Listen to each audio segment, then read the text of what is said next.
My guest today is best known for her role as Captain Pam Everwood on the medical drama Combat Hospital. Well, with me in the studio today is Canadian actress Lisa Barry.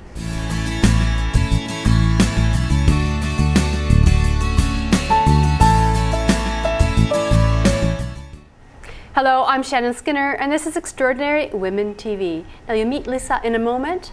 Later in the segment, before we take a break, I'll have my regular Good to Know Minute when I ask my guests for their top success tip. You'll hear Lisa's. Well, Lisa, welcome to the show. Thanks for having me. Oh, it's nice to have you here. Now, you've played some really great roles, feisty women. Captain Pam Everwood, I mean, what a great role to play in medical drama. What did you love playing playing this role? I love that she's a strong woman. I love playing strong women who are willing to throw themselves into the fire, who run towards danger instead of away. So that's always exciting for me. When I got the offer, it was really exciting. So your favorite roles would be sort of more action oriented? Love would you action. Say? Yeah? Love action. When I got to play Greer, which is a Foxy Brown take in 13 the series, it's so much fun. I had about 10 different fight sequences that I got to do, and John Stead is one of the best fight coordinators that I think I've ever had the privilege of working with, and I've seen his work on stage and on camera, and so working with him was just a treat. Now, you've had a really interesting journey. I mean, you're a successful actress here in Canada. You've had roles in film and television, now on stage as well.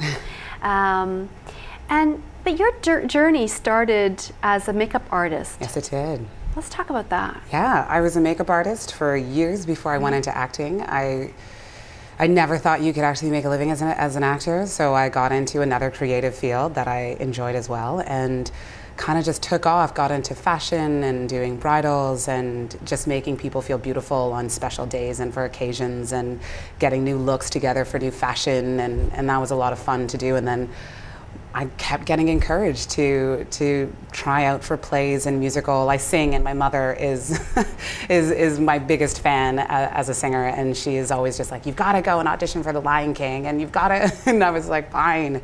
So I went and got called back and called back and called back, and my mother just looked at me. She was just like, "This is how far you can get. You know, it's between you and somebody else, and you've never taken a singing lesson. You've never trained formally. Try." And so I literally, hearing my mother say those words, switched careers just like that. I woke up the next day and I was looking at schools and where to go and how to do it. And I mean, I've got a really, really great support system at home too. So that moment was the word try. Yeah. Interesting. Yeah. Now, at the time, you were a smoker? I was a heavy smoker, right. Probably about 2 packs a day. I can say this all freely now because it is in the past. I was 85 pounds overweight, and I was drinking a lot, not in any addictive state, but just, you know, going out and having a little too much on the weekends with my friends. A lot of fun. A lot of fun. And I remembered I was working at the Shaw Festival at the time, and I was in my apartment, and I was looking at myself in the mirror, and I said, "I don't like you, and I don't like where you're headed, and I don't see a future that is remotely appealing." Switched. It finally kind of got in my head of just like, this is not the person I want to be, this is not who I'm meant to be, and then I just changed it, and I was determined to be the person I knew I could be. So where did you pull up this determination? You know what? Loving myself. Putting myself first, not making the excuse of, well, other people can do it, they're special, you know, and allowing myself to treat myself the way I wanted to be treated, so that I could get that respect from other people as well, so that I could be living the life that I wanted to live. Live the life of your dreams is a phrase that I read once and just kind of stuck with me, and I was just like, wow. And then I'd heard Oprah, you know, say something along the same lines of just like, nothing worse than, you know, waking up in the morning and not being in the life that you wanted to live, and you're just like, yeah. How important has it been for you in your journey of learning to love yourself, and were you able to apply that to any of the roles that you've played with any of the female characters? Oh yeah, I mean, applying believing in yourself, you can apply that to driving a car, you know. It is something that you really want to sit in the center of and be as confident with yourself as you are with tying your shoes or combing your hair, you know. And like I mentioned before, losing over 85 pounds and keeping it off for over 8 years now, you know, has been a huge accomplishment for me that I definitely bring to all of my characters that I play, because when I get to play these strong women who have had adversity in their lives, and you know what it takes to reach that level of success, you know, to try and be that person who is coming out on top, and you're just like, I know the struggle of just like, well, you know, especially when you feel like other people want you to fail too, it's just like, that's when you got to believe in yourself even more, you know. And I think a lot of the characters that I play are strong-willed women, and I think that they are always fighting to keep that strength, because life happens to them, you know, in the shows that I play on, and in the theater shows that I do as well. It's just like they're constantly being inundated with, how can we knock you down? And you're just like, this is where we get to see her strength. This is where we get to see her overcome, you know, things that would tear you down. And you're like, she is even stronger than she was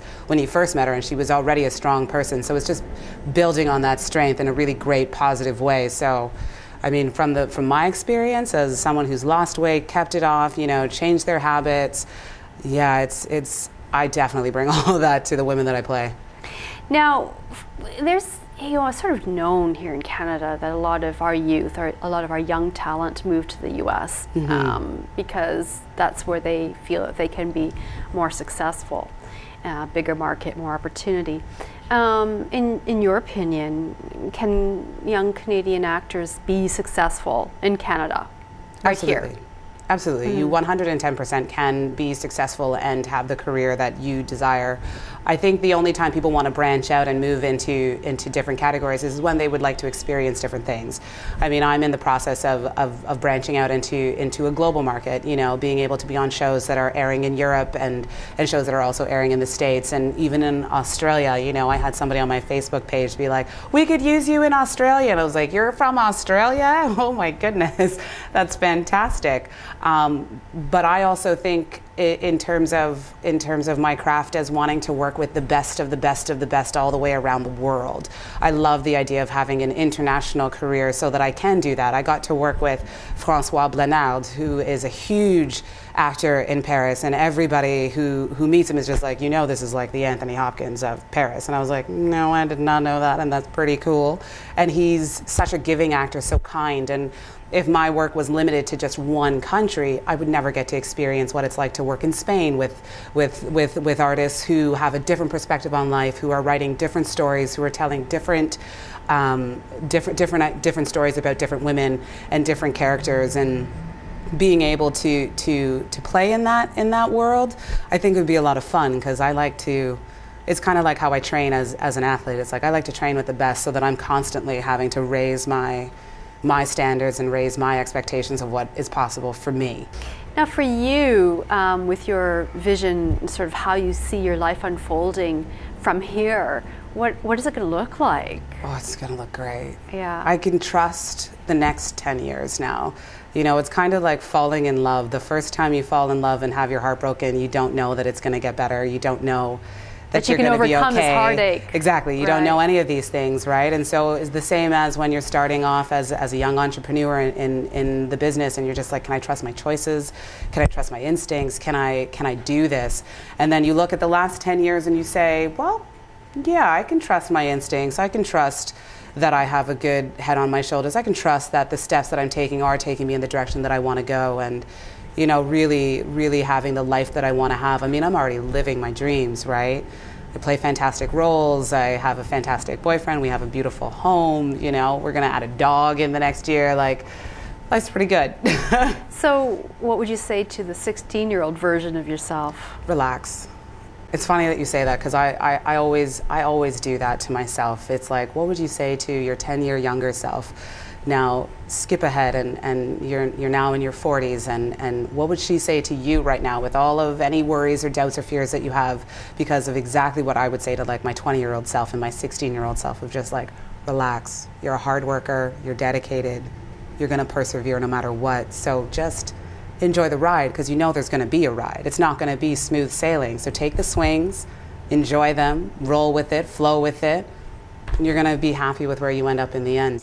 Now, Lisa, we're just going to take a quick break, and this means it's my Good to Know Minute, and I know you've got a great success tip. Believe in yourself and take action every day to believe in yourself. So move for 10 to 15 minutes. Doesn't have to be any strenuous exercise, but while you're doing that movement, tell yourself you love yourself and that you are beautiful and you are special and you deserve to be happy. Sounds cheesy, but I promise you, you will wake up with a smile on your face every single day. Love it. Well, thanks for that. Well, Lisa Barry, I have really enjoyed this conversation and getting a chance to know you, and thank you for coming on here and sharing your story, and I wish you all the best in all that you do going forward. Same to you. Thank you.